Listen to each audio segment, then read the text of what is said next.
Have you ever wondered what you would do if your perfect life was suddenly shattered by a secret from the past? When the person you love most has a hidden truth that changes everything, do you choose forgiveness or walk away? Sometimes the hardest decisions aren't about right or wrong.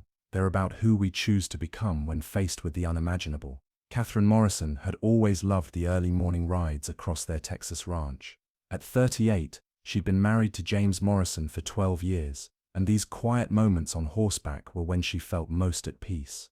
The sprawling 3,000-acre property had been James's gift to her on their 5th anniversary, a place where they could escape from his demanding technology empire and just be themselves. That Saturday morning in late April, Catherine guided her chestnut mare along the creek that ran through the eastern edge of their property. The wildflowers were in full bloom, painting the meadows in brilliant purples and yellows. Everything was perfect, as it always was in their carefully constructed life. Then she saw them. Two figures stood partially hidden among the cottonwood trees near the old barn, a woman and a child. Catherine pulled her horse to a stop, squinting against the morning sun. The woman appeared to be in her mid-30s, with long auburn hair and a thin, almost fragile frame. She wore jeans and a faded jacket that had seen better days. But it was the little girl beside her that made Catherine's breath catch. The child couldn't have been more than 8 years old. She had dark, curly hair pulled into a messy ponytail and clutched a small backpack against her chest. Even from a distance, Catherine could see the girl's eyes, a distinctive amber color, almost golden in the sunlight. The same unusual amber eyes that Catherine saw every morning when James looked at her over coffee. The woman noticed Catherine watching and immediately grabbed the child's hand, pulling her deeper into the shadows. But before they disappeared completely, the little girl turned back, and for just a moment, their eyes met. Catherine saw fear there, but also something else, a quiet desperation that made her heart clench. Catherine's hands trembled on the reins. Trespassers weren't uncommon on a property this size, but something about this felt different, wrong, personal. She turned her horse back toward the main house, her mind racing. Those eyes, that woman's panicked expression when she'd been spotted. The way they were hiding rather than simply walking the property like lost hikers might. 20 minutes later, Catherine burst through the front door of their home. James was in his study, as usual, reviewing quarterly reports even though it was the weekend. "James," Catherine said, trying to keep her voice steady. "There are people on the property. A woman and a little girl. They were hiding near the old barn." James looked up from his laptop, his handsome face creased with concern. "Probably just someone lost. I'll call security to escort them." "No," Catherine interrupted. "James, the little girl, she has your eyes." The color drained from James's face. For a moment he just stared at Catherine, and in that terrible silence she knew. Whatever she'd stumbled upon, it was going to change everything. James Morrison was a man who'd built a billion-dollar software company through careful planning and control. He prided himself on never being caught off guard. But as he stood in his study, watching his wife's face shift from confusion to dawning horror, he felt that control slipping away. "Catherine, let me explain. You know who they are," Catherine said, her voice barely above a whisper. "Oh God, James, you know exactly who they are." James ran his hands through his dark hair, the same gesture Catherine had seen 1,000 times when he was stressed about a business deal. But this wasn't business, this was their life unraveling. "I didn't know," he started, then stopped. I didn't know about the child. I swear to you, Catherine, I had no idea." "Start from the beginning," Catherine said, sinking into the leather chair across from his desk. Her legs suddenly felt unable to support her. "And don't you dare lie to me. Not now." James took a shaky breath. He. "The name is Rebecca. Rebecca Chen. We were together about 9 years ago, before I met you." He. Was brief, maybe 6 months. She was working as a consultant for one of my startups. We ended things when she took a job in Seattle. It wasn't serious, or at least I didn't think it was. I never heard from her again. "Until when?" Catherine demanded. "Until 3 days ago," James admitted. "She sent an email to my personal account, the one only family knows. She said she needed to see me urgently, that it was about something that happened years ago. I thought maybe she wanted money, or had some legal issue with the company. I never imagined." He trailed off, his voice breaking. "A child," Catherine finished. "She has your child, and you had no idea for 8 years." "She never told me," James's voice rose defensively, then softened when he saw Catherine flinch. I would have, if I'd known, I would have been there. You know I would have. Catherine laughed. But there was no humor in it, would you? Because from where I'm sitting you had a relationship with this woman, and when it ended, you just moved on. You never checked in, never wondered. It wasn't like that, James protested. Rebecca was the one who left. She took the Seattle position, and told me she wanted a clean break. What was I supposed to do? Stalk her? You were supposed to be careful. Catherine stood abruptly, pacing the study. We've been trying to have a baby for 3 years, James. 3 years of fertility treatments and disappointment and hope crushed every single month. And you're telling me that somewhere out there, you've had a daughter this whole time. The words hung in the air between them, sharp and cutting. James's face crumpled, and Catherine saw genuine anguish there. But she wasn't ready to comfort him. Not yet. Why are they here? Catherine asked, forcing herself to focus. Why hide in the trees instead of coming to the house? James pulled up his email and turned the laptop toward Catherine. She said in her message that she's sick, stage 4 ovarian cancer. She has maybe 6 months, probably less. She wanted to tell me about Lily. That's the girl's name, Lily.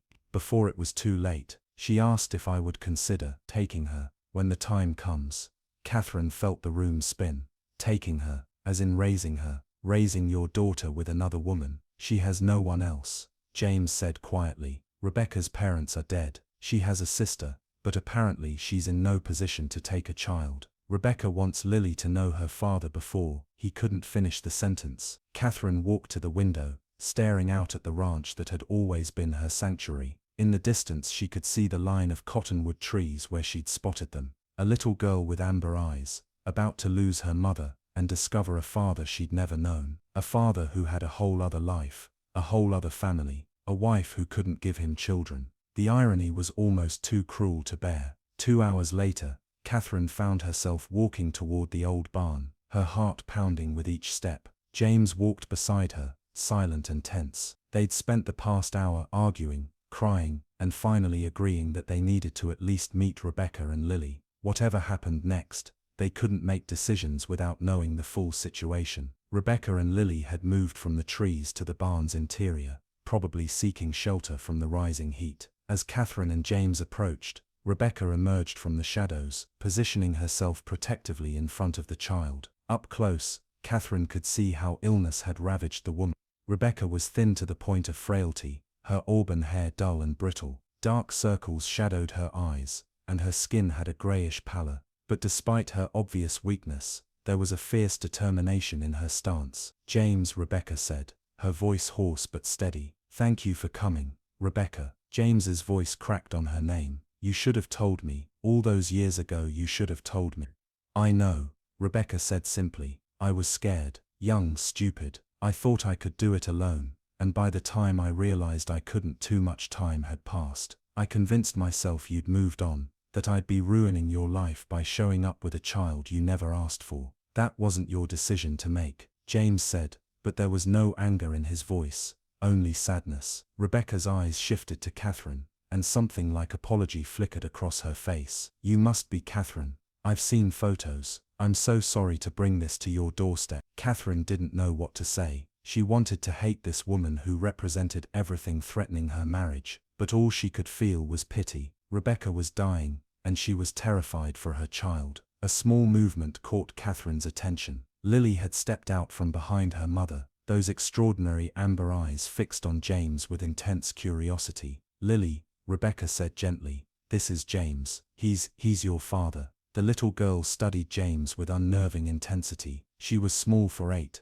with delicate features, and that wild curly hair that seemed to have a life of its own. She wore worn sneakers and clothes that, while clean, had clearly been mended multiple times. You look like me, Lily said finally, her voice high and clear. Mom always said I had special eyes. Are those your special eyes too? James dropped to one knee, bringing himself to Lily's level. Catherine saw his hands trembling. Yes, he managed. Yes, those are my eyes. You have beautiful eyes, Lily. Lily tilted her head, considering this. Mom says you didn't know about me. Is that true? It's true, James said, his voice thick with emotion. But now that I do know, I'm very glad to meet you. Are you rich? Lily asked with the blunt honesty of childhood. Mom says you're very successful. Does that mean rich? Despite everything, Catherine found herself almost smiling at the child's directness. Yes, James answered. I suppose it does.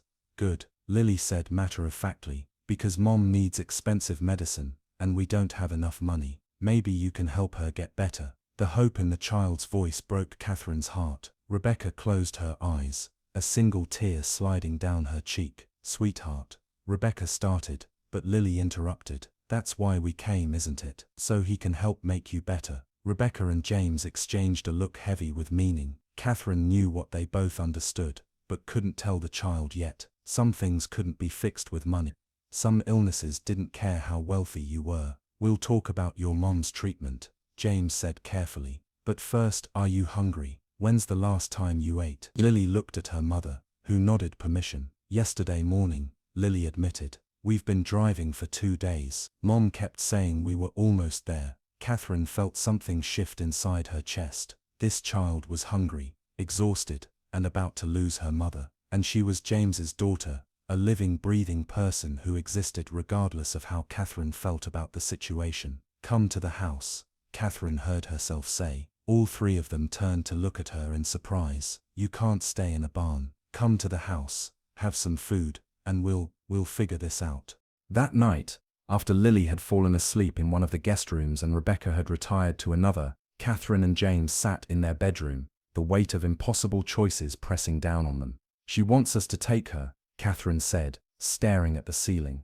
Permanently. Not just for visits or financial support. She wants Lily to come live here when she's gone. James sat on the edge of the bed, his head in his hands. I know, we talked more after dinner, while you were helping Lily with her bath. Rebecca has maybe 4 months. The cancer has spread too far for treatment to do anything but make her more comfortable. She's spent everything she had on medical bills trying to fight it. She has less than $1,000 to her name. 4 months, Catherine repeated. And then what? Lily wakes up one day, without a mother, and we're supposed to just take over. She's my daughter, Catherine. I know. Catherine sat up, unable to stay still any longer. God, James, I know, and that's what makes this so impossible. Because part of me wants to throw you out, wants to tell you to take your secret child and leave me in peace.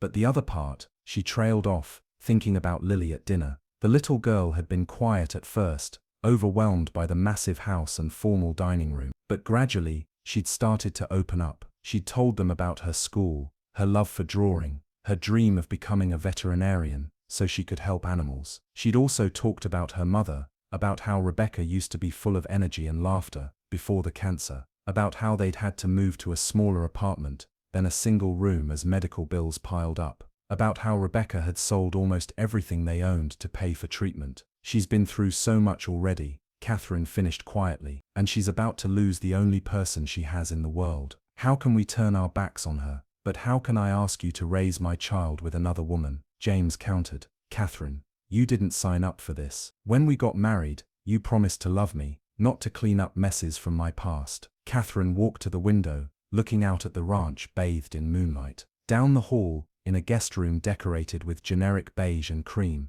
a little girl with amber eyes was sleeping in a real bed for the first time in months. A little girl who had no idea her world was about to fall apart. Do you love her? Catherine asked suddenly. Rebecca, I mean, did you love her back then? James was quiet for a long moment. I cared about her, he said finally. But no, I didn't love her. Not the way I love you, not even close. And Lily, I've known her for less than 12 hours, James said. But Catherine, when she looked at me with those eyes, when she asked if I could help her mother get better, I felt something, a connection, a responsibility. She's part of me, whether I knew about her or not. Catherine turned to face her husband. I need you to be completely honest with me. If I say no, if I say I can't do this, will you resent me for the rest of our lives? James met her gaze, and she saw the conflict written across his face. I don't know, he admitted.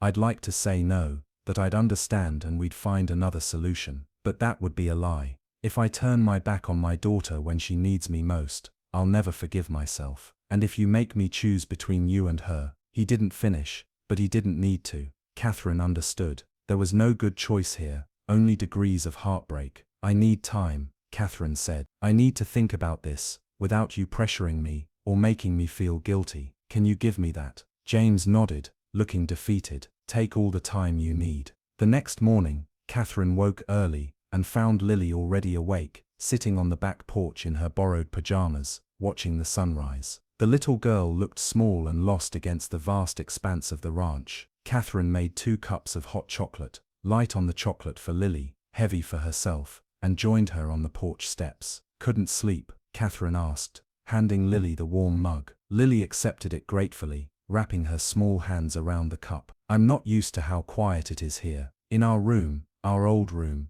you could always hear traffic and people yelling and sirens. Here it's just quiet. They sat in silence for a moment, sipping their drinks. Catherine tried to see the ranch through Lily's eyes. The endless space, the luxury, the peace. It must have seemed like another planet. Can I ask you something? Lily said suddenly. Are you mad at me? Catherine's heart clenched. Why would you think that? Because I messed up your life, Lily said simply. I heard you and James fighting last night. The walls are thinner than you think. You didn't know about me, and now I'm here, and everything is complicated. Catherine set down her mug, struggling to find the right words. How did you explain adult complexity to a child? I'm not mad at you, Lily, she said carefully. You didn't do anything wrong. None of this is your fault. But you're mad at James, Lily pressed. Because of me, I'm hurt, Catherine admitted, and confused, and scared, but not mad exactly. It's complicated. Lily nodded seriously,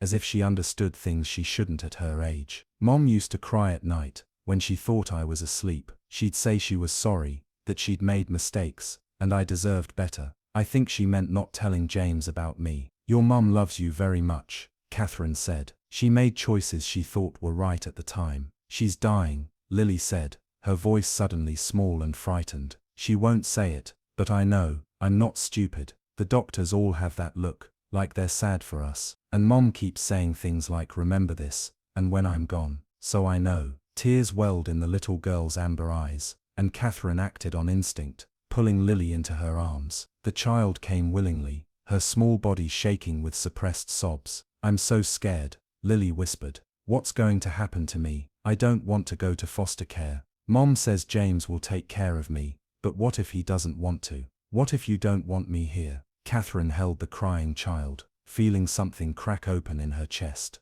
This wasn't about James's betrayal, or her hurt feelings. This wasn't about whose rights or feelings mattered most. This was about a terrified little girl, who was about to lose everything. Lily, Catherine said softly, pulling back to look into those eyes so like James's. I can't promise you that everything will be perfect, but I can promise you that you won't be alone. No matter what happens, we'll make sure you're taken care of, okay? Lily searched Catherine's face, trying to determine if she was telling the truth. Whatever she saw there must have satisfied her, because she nodded and burrowed back into Catherine's embrace. They sat like that as the sun rose fully, painting the sky in shades of gold and pink, and in that moment, Catherine realized something. This wasn't about what she wanted or what was fair. This was about what was right.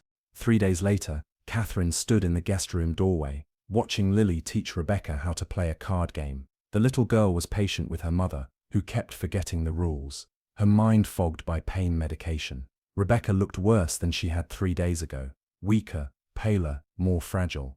Time was running out faster than anyone wanted to admit. James appeared beside Catherine, his presence solid and familiar. They'd barely spoken over the past few days, giving each other space to process. But now Catherine knew it was time. Can we talk? She asked. They walked to James's study, the room where this had all started. Catherine closed the door and took a deep breath. I've made my decision, she said. James went rigid, bracing himself. Okay, Lily stays, Catherine said. When the time comes, Lily comes to live with us. Permanently, we become her legal guardians, her family. We give her the life she deserves. James's eyes filled with tears. Catherine.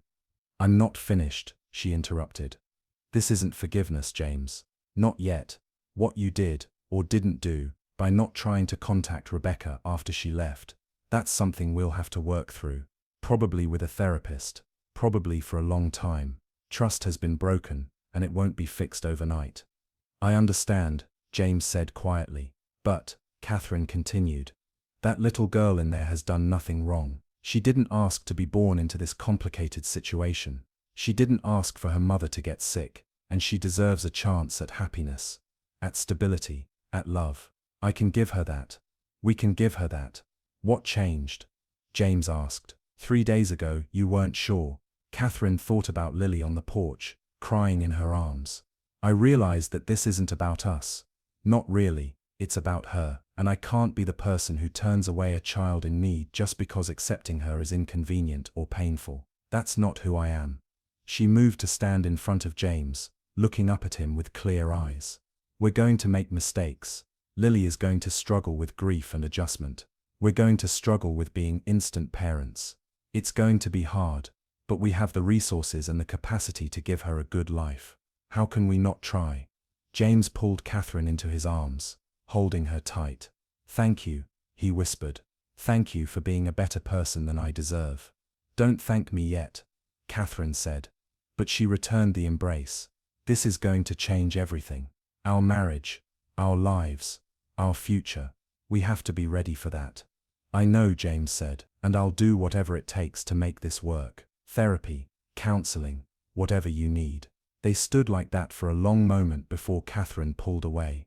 Come on, we should tell them together. Rebecca cried when they shared the news. Thank you, she kept saying, holding Catherine's hands in her thin, cold ones. Thank you for giving her a chance, for giving her a home. Lily looked between the 3 adults, her expression guarded. So I'm staying here. For real, Catherine confirmed. This is your home now, Lily, for as long as you want it to be. What about Mom? Lily asked, her voice small. Can she stay too? Rebecca opened her mouth, probably to give some gentle explanation about hospitals and hospice care, but Catherine spoke first. Your mom will stay here with us, she said, for as long as she can, and when she needs more help than we can give her, we'll make sure she has the best care possible. But you'll be together. We'll make sure of that. The gratitude in Rebecca's eyes was almost too much to bear. Over the next 2 months, the Morrison Ranch became a different place. Rebecca's bed was moved downstairs to a sunny room overlooking the gardens. Lily started attending the local school, where she slowly made friends. Catherine taught her to ride horses, and James spent every evening he wasn't traveling playing card games and reading stories with his daughter. They became a family, not a traditional one, not without pain and awkwardness, but a family nonetheless. Rebecca passed away on a clear June morning, with Lily holding one hand and James holding the other. Catherine stood at the foot of the bed, and when it was over, she gathered Lily into her arms and whispered, You're safe. We've got you. You're not alone. 6 months later, Catherine stood in Lily's room, no longer a guest room but a space filled with the little girl's drawings, books and stuffed animals. Lily was asleep, her dark curls spread across her pillow, her breathing deep and even. She's adjusting well, James said softly from the doorway. The therapist says she's processing her grief in a healthy way. She's strong. Catherine agreed. Like her mother. James moved to stand beside his wife. And like you, you've been amazing with her, Catherine. I know this isn't what you imagined for our life, but it's better. Catherine interrupted, surprising herself with the truth of it. Not easier, but better, more real, more meaningful. She thought about the woman she'd been 6 months ago, riding her horse across the ranch, her biggest concern whether to redecorate the living room. That Catherine had been so sure her life was perfect, that she had everything figured out. This Catherine knew that life was messy and complicated, and often unfair, but she also knew that love could grow in unexpected places, that family could be built rather than just born, and that sometimes the greatest gifts came wrapped in the most challenging packages. Come on, Catherine said, taking James's hand. Let's let her sleep. Life has a way of testing us when we least expect it, doesn't it? It asks us who we really are, when everything comfortable is stripped away. Catherine could have chosen bitterness, anger, the justified path of self-protection. Instead she chose compassion. She chose to see beyond her own pain to a child's desperate need. Would you have done the same? Could you look past betrayal and hurt to embrace someone else's innocent child as your own? These are the questions that define us, not in our moments of ease, but in our moments of impossible choice. Because here's the truth, we never know what secret struggles others are facing, what hidden pasts might surface, what unexpected responsibilities might land at our door. But we can choose every single day to meet those challenges with grace instead of bitterness, with open hearts instead of closed fists. Sometimes the family we're meant to have isn't the one we planned for, it's the one we're brave enough to build from the broken pieces life hands us. See. What will you build when your moment of testing comes?